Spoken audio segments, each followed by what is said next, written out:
All right, we on. What's up, nerds and nerdettes and wee little nerdlings all?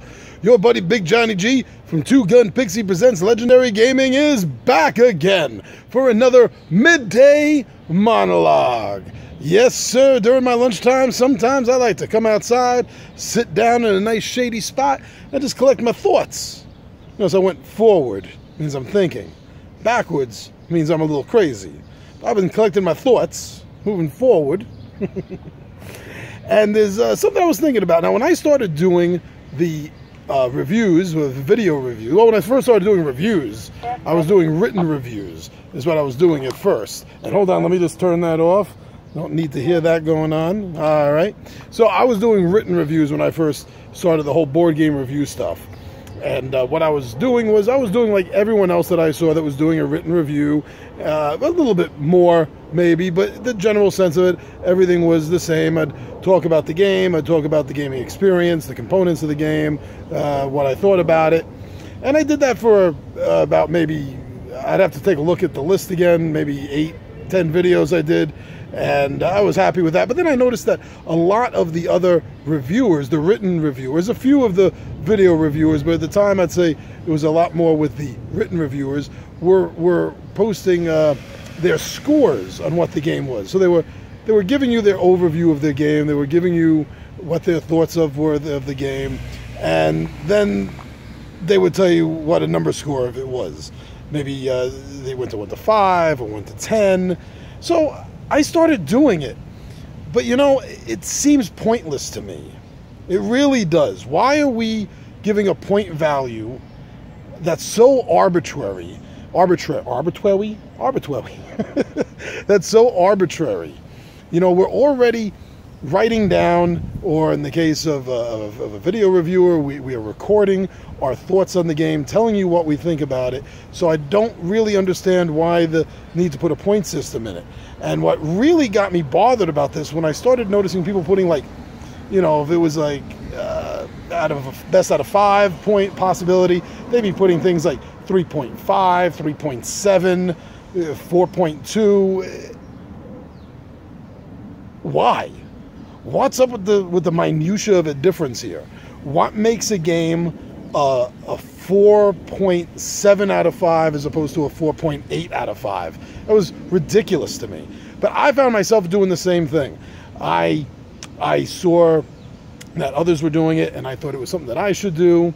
So my written reviews started carrying a number system.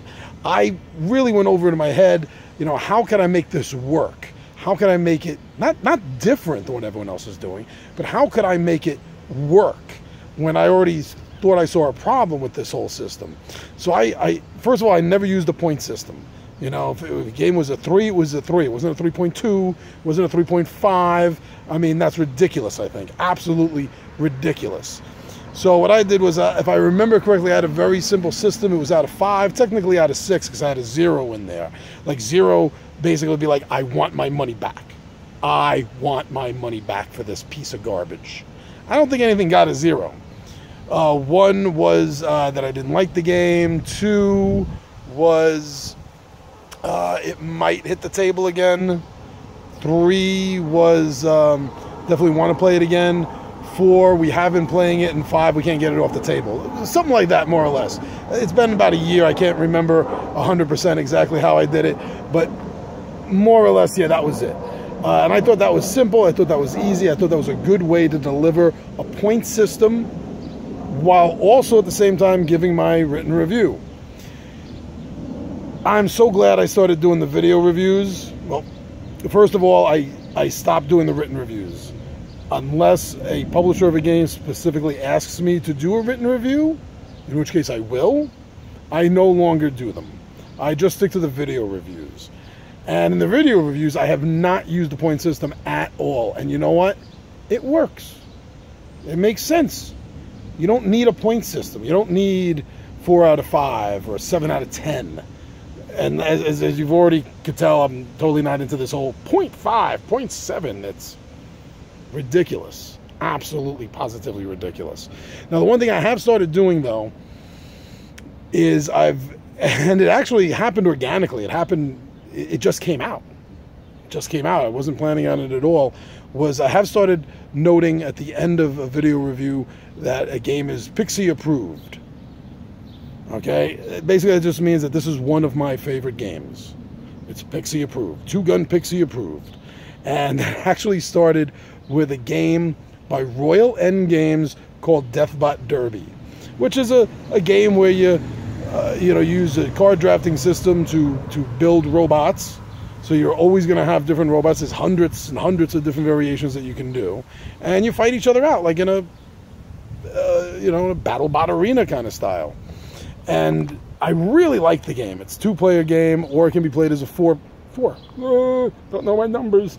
Or it can be played as a 4-player game with one team versus the other. And I just like this game so much that at the end of the video, it just came out. Wasn't thinking, wasn't planning. At the end of the video, I just said, this game is Pixie approved.